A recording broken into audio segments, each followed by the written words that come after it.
कहीं से उलट पुलट में आपका हाथ नहीं है? अरे बताए नहीं आप। आर्थिक अपराध इकाई का टीम गठित हो गया, जांच होगा। ना मानहानि का मुकदमा करूँगा। मानहानि का मुकदमा? बिल्कुल।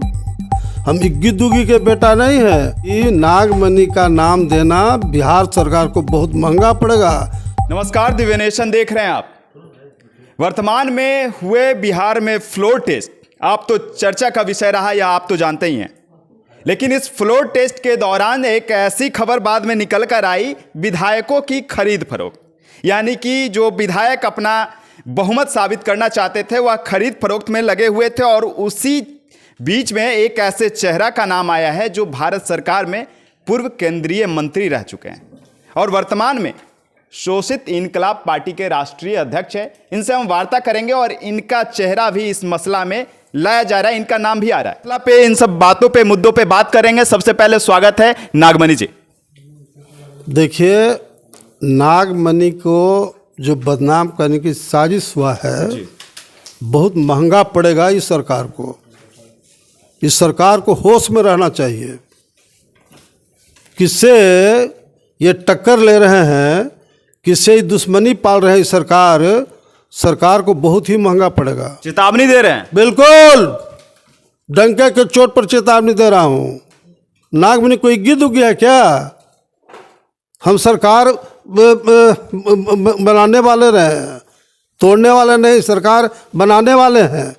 ये नीतीश कुमार जी के समय 29 में 21 MLA को ला करके नीतीश कुमार को हम समर्थन दिए थे, तो उसमें पैसा दिया गया था क्या किसी को? उस समय नीतीश कुमार जी को मुख्यमंत्री बनाना था तो सही था, ये गलत हो गया। अरे हमारा तो इसमें कहीं रोल नहीं है, सिर्फ नागमणि को बदनाम करने की साजिश किया गया है।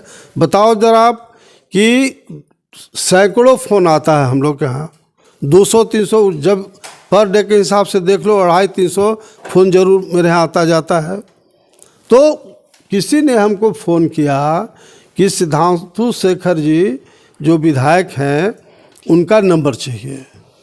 तो हमने कहा कि अरे हम लोग का तो रिलेशन है, हम नंबर देते हैं। मैंने उसको नंबर दे दिया।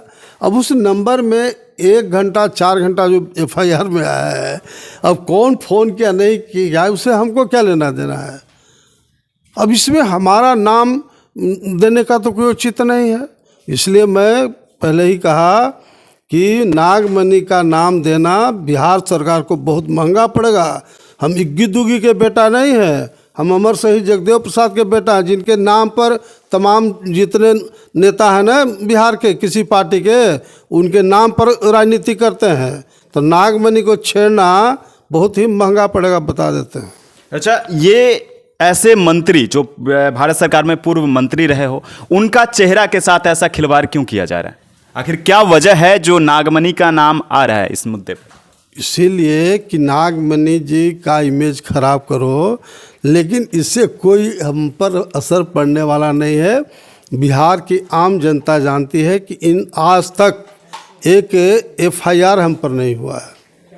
और ये जो लोग कहते हैं तोड़ और फोड़ का, तो हम सरकार बनाए हैं, बना के दिखाए हैं।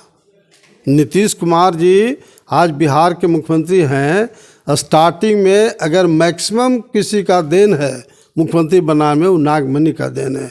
इसलिए ये सब छोटी हरकत सरकार ना करे। इस तरह का जो षड्यंत्र किया जा रहा है, अब ये जो माननीय विधायक जी हैं, अब ये सोचे कि भाई नागमणि जी का नाम लेंगे तो नीतीश कुमार जी हमको मंत्री बना देंगे, तो अपना इमेज चमकाने के लिए और हमारा इमेज को डाउन करने के लिए इस तरह का षड्यंत्र किया। आपका कहीं से उलट पुलट में आपका हाथ नहीं है? अरे बताए नहीं आप। आर्थिक अपराध इकाई का टीम गठित हो गया, जांच होगा। ना हम कह रहे हैं भाई कि हमसे आपका नंबर मेरे पास है, कोई अगर कहेगा कि उनका नंबर दे दीजिए तो हम दे देंगे। उसमें क्या है, ये कोई क्राइम है क्या देना? 197 तो खुला हुआ है, जो लाखों करोड़ों लोग 197 से फ़ोन मांग करके मांगता है। तो हाँ, हमारा कहीं अगर इन्वॉल्वमेंट हो, हम न RJD में हैं न कांग्रेस में, हम क्यों किसी के लिए बात करेंगे कि उसको तोड़ो, उसको जोड़ो, उसको लेना देना, हमारा कोई रोल ही नहीं है। इसलिए मैंने कहा कि ये मेरा नाम घसीटना बिहार सरकार को बहुत ही महंगा पड़ेगा। होश में रहे सरकार। अब आगे क्या करने वाले हैं नागमणि जी? नहीं, अगर कोई सुधार नहीं होगा तो मैं मानहानि का मुकदमा करूंगा। मानहानि का मुकदमा? बिल्कुल, क्योंकि हमारा तो एक तरह से इमेज खराब कराने की बात चल रहा है। जो वर्तमान में जो सरकार है बिहार की, सत्ता परिवर्तन हो गया है, क्या कहना चाहेंगे इस विषय पे? चलिए, पूरा देश और दुनिया जानती है इस सरकार के बारे में क्या है नहीं है, इस पर हमारा कोई कमेंट्स नहीं है।